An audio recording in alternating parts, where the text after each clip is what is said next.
After indicating he would make a choice the first week in August, Joe Biden still has not announced who his VP will ultimately be, though former Obama National Security Advisor Susan Rice and California Senator Kamala Harris have been mentioned quite a bit in Washington circles as the top two picks. Senior reporter at the HuffPost is Zach Carter. He joins me now to separate some of the facts from fiction and preview a coming potential Biden administration. Great to see you, Zach. Thanks for having me, Crystal. I just wanted to get your thoughts because you're such a good thinker on the economic issues and with the sort of failed state stuff that I would say we're witnessing right now in Washington, and also the Republicans already ideologically moving back to this position of deficit hawkery, and even some Democrats sounding some notes in that regard. How do you think that this is going to play out in a Biden administration? How do you think that he is likely to handle some of that talk? And then do you think that any of these potential vice presidential nominees might make a difference in terms of economic direction? I think to address the final aspect of your question first, I think most of the names that have been floated as potential Biden vice presidential candidates or ticket shares probably wouldn't have much of an effect on the way that Biden thinks about debt and deficits and the coming sort of economic policy assault that we're really already seeing from Republicans. I mean, Mitch McConnell has been talking about the very scary threat of the national debt since April. And you see, of course, this inability to pass another coronavirus relief bill is largely driven by Republicans saying they care an awful lot about debt and deficits. The names that have been floated so far, people like Karen Bass, like Kamala Harris, Susan Rice. These are not people with a whole lot of deep expertise and background on macroeconomic policy or fiscal policy. Susan Rice is a diplomat. I mean, this is just not her kind of wheelhouse.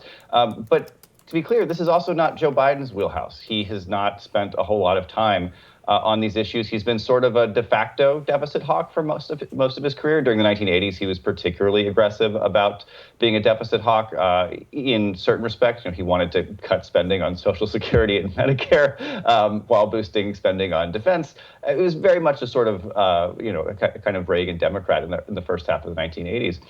But Biden doesn't strike me as a particularly ideologically rigid guy. I think he's very flexible.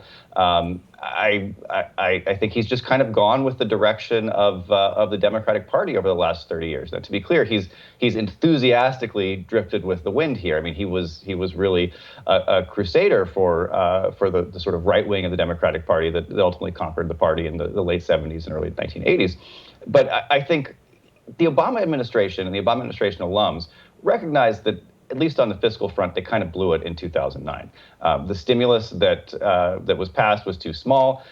Some of them believed that they'd be able to come back and get more. The Republicans wouldn't hold up relief to the economy for political reasons, and then of course Republicans did. So I think there's a reckoning even among sort of the centrist, center right wing of the party that something has to be different in the approach that compared to what the Obama administration did last time around. And I think particularly the hand wringing from Republicans about deficits is just a little bit harder to stomach after the Trump tax cuts. But to be clear, it was hard to stomach after the Bush tax cuts and the Iraq War too.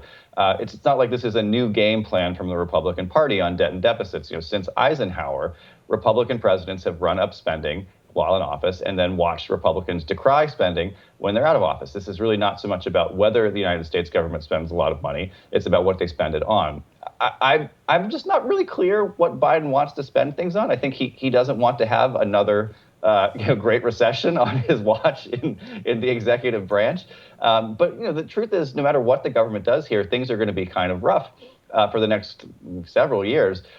This is not a crisis that, even once we get through the pandemic phase of this crisis, globalization is currently being renegotiated as we speak. The geopolitical and economic order that we've lived through for the last 35 years is going to change, and that is going to be a rocky adjustment. These types of adjustments always are. Yeah. So I think the Biden administration is a bit of a cipher on this front, and I certainly don't think the type of person he could put, if he were really thinking about big changes in macroeconomic policy, he would be looking for somebody from the progressive wing of the party to signal that with the VP pick. And so far, he just hasn't shown any interest in that. Yeah, and I saw some reporting too. I mean, this is no surprise to me, but Elizabeth Warren, even though she's really been auditioning for some kind of a job in the Biden administration, throwing aside her principles to do big fundraisers and all these sorts of things, abandoning Medicare for all, et cetera, I saw reporting that said, look, she's not going to get the VP and she's not going to get any other administration job either. So should progressives be remotely hopeful that they might get anyone in any of those key positions?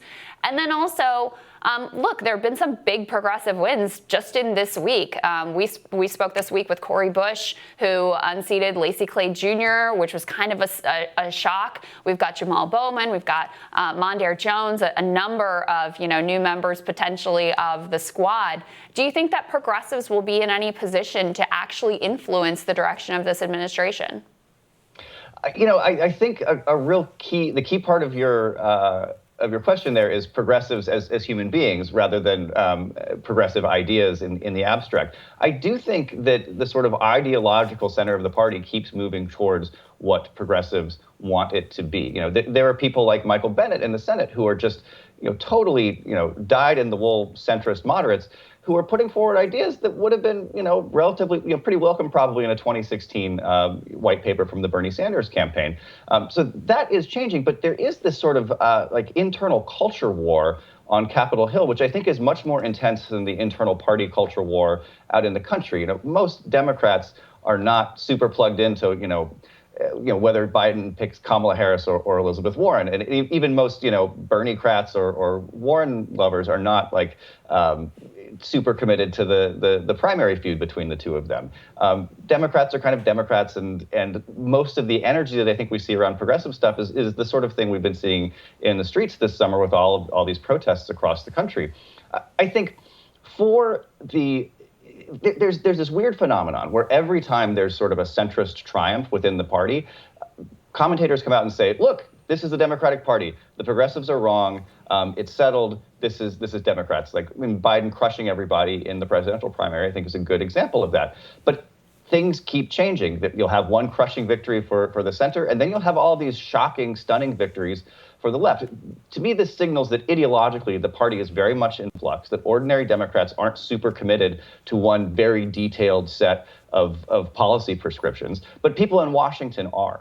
And so whether or not these people who come to Washington and come with this progressive brand because they defeated an incumbent in a primary, whether they get sort of ostracized from the policymaking in the next Congress, I think is something that is very likely, but certainly worth watching. I mean, we've seen the way that Nancy Pelosi treats, the squad in Congress. It's not a particularly warm relationship, and she doesn't use that kind of invective and vitriol against other members of her caucus. So, or Republicans often, by the way.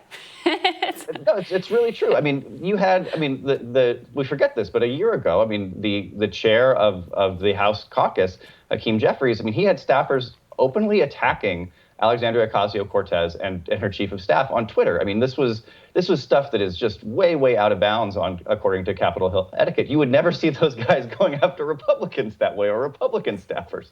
And there were no meaningful consequences. Nobody was publicly punished in any way.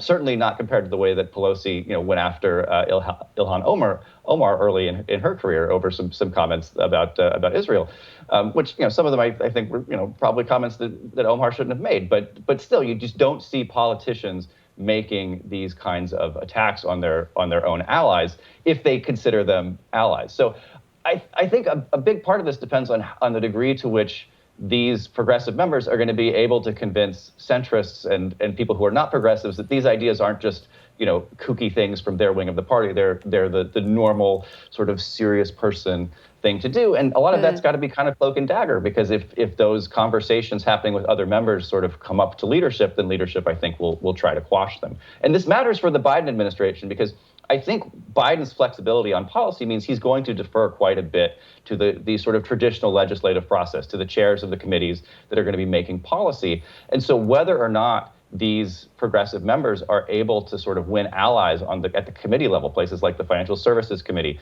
like the Ways and Means Committee, like the Senate Finance Committee, I think could be really significant for the type of Biden administration that we end up seeing. Remember, Biden's got a few months to get something out there, and then the Republicans are going to try to brick wall everything the same way they did to Obama. So the Biden administration, certainly the first term, is going to be set probably within the first 6 months. Yeah, I think that is so well said, Zach. So great to have you. And by the way, everyone should go and pick up Zach's book, The Price of Peace, Money, Democracy, and the Life of John Maynard Keynes. It is phenomenal. So great to see you, my friend. Thank you. Thanks, Crystal. We'll have more Rising for you after this.